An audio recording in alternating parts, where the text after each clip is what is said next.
Mami nak check anak jelita dulu. So, yang lain jangan kacau. Bagi Mami lap meja dulu sayang. Kena cek adik-adik, kena pantau berat, susu cukup ke tidak. Kenalah ada pelapik. Lepas tu yang penting kena ada disinfektan. Yang ni adalah untuk buang bakteria dan juga segala virus. Kena ada wet tissue, penimbang, buku untuk Mami catat. Korang dua kena turun. Bagi Mami buat kerja dulu. Please, apapun sebelum nak pegang baby, Mami akan guna disinfektan dulu kan?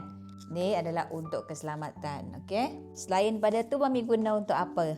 Bersihkan sangkar, litter box, catering, tempat mainan adik, kan? Nanti mesti ada yang tanya Mami, tak apa ke pakai tangan pegang baby cat? Ini adalah cara Mami jaga adik-adik semua, kan? Endah tengok adik ke? Ni adik awak tau sayang. Bulan turun. Bismillahirrahmanirrahim.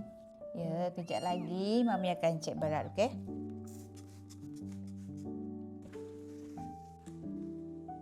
Mami kena letak pelapik dulu.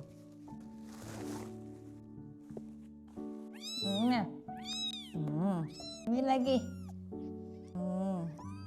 Yang sulung berapa berat? Alhamdulillah. Awak lagi. Adik membesar dengan sihat, okey? Semua okey kan? Mami cek dulu. Adik pula. Awak yang lahir songsang kan? Mami kena cek mama jelita pula. Kejap, bersihkan puting adik.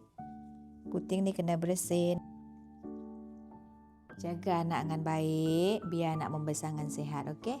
Tahniah, dapat baby batch kedua dah.